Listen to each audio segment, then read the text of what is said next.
Lorsqu'on est débutant ou lorsqu'on s'est fait arnaquer plusieurs fois, la peur de tomber sur un fournisseur pas fiable est énorme. Alors si tu te trouves dans cette situation, cette vidéo est pour toi, car je vais te donner des éléments importants dont tu dois tenir compte pour pouvoir trouver un fournisseur fiable sur Alibaba.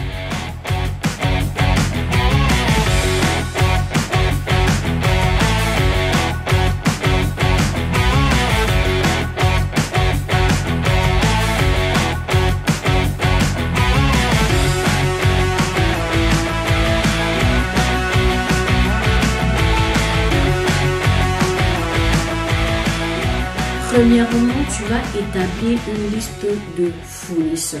Alors, tu vas tout simplement aller sur le site d'Alibaba, tu vas faire des recherches, trouver 8 à 10 fournisseurs dans la catégorie que tu as choisie.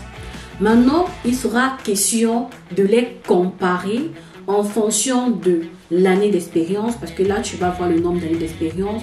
Plus le nombre d'années est élevé, plus ils sont fiables. Ensuite, tu vas regarder si ces fournisseurs sont vérifiés avec une assurance commerciale. Et ce que tu vas regarder également, c'est le volume de transactions. Parce que plus le fournisseur fait des ventes, la probabilité qu'il est fiable est élevée. Ensuite, ce que tu vas faire, c'est contacter les différents fournisseurs que tu as choisis. Il est important à ce moment-là de tenir compte du temps de réactivité. Alors, est-ce qu'il va répondre après 1 heure? Est-ce qu'il va répondre après 12 heures? Est-ce qu'il va répondre après 24 heures? Est-ce qu'il va répondre après 48 heures? Le temps de réactivité est important parce qu'il y aura des moments pendant ton business où tu auras besoin de réagir rapidement et de façon constante avec ton fournisseur. Mais tenez compte également du décalage horaire parce que la Chine est en décalage avec beaucoup de pays.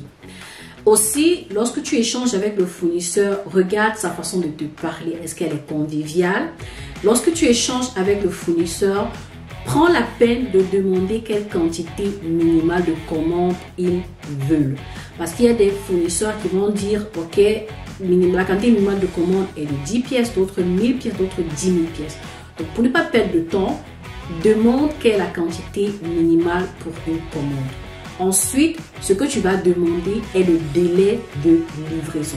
Parce qu'il y a des fournisseurs qui, lorsque tu passes la commande, ils prennent le temps de préparer ta commande. Ça peut prendre 2 semaines, ça peut prendre 3 semaines. Il y en a qui ont déjà les commandes en stock. Donc, prends la peine de demander le temps de livraison chez ton fournisseur. La troisième chose que tu vas faire, c'est de tout simplement commander des échantillons. Alors, c'est une étape très importante que beaucoup de personnes sautent, que beaucoup de personnes négligent. Et pourtant, c'est là même la clé de toute la procédure, la clé de ton business. Vous savez, les amis, il est important de toujours commander l'échantillon pour plusieurs raisons. Lorsque tu as l'échantillon, tu peux juger de la qualité du produit. Mais pas seulement cela.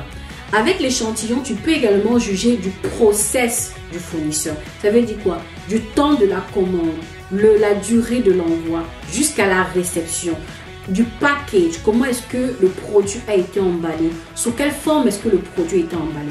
Moi, je conseille de ne pas commander un échantillon, mais de commander l'échantillon 2 à 3 fois, de passer 2 à 3 commandes de test. Pourquoi? Parce que les fournisseurs, il peut t'envoyer un échantillon et bien faire, donner un bon produit, mais la prochaine fois que tu as passé la commande, ça peut arriver, qu'il ait une faille. Donc, si tu as la possibilité, si tu as les moyens de faire plusieurs commandes de test, alors je te conseille vivement, parce que ça te permet justement de pouvoir voir tout le process, de pouvoir voir comment tu vas travailler avec ton fournisseur et de pouvoir juger de la qualité du produit qu'il te propose. Également, pense à négocier le prix. C'est vrai, quand je parle de ça, certaines personnes me disent non, c'est pas possible. Oui, tout se négocie. Avec ton fournisseur, prends la peine de négocier le prix. Dis-lui par exemple que tu vas être un client constant, que tu vas faire beaucoup de commandes chez lui.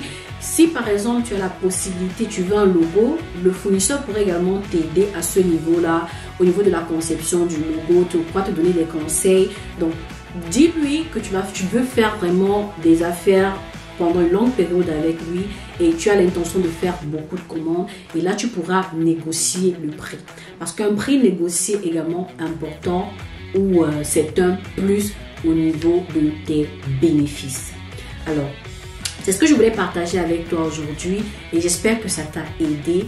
Et voilà, bonne commande à toi. On se trouve dans la prochaine vidéo. Au revoir.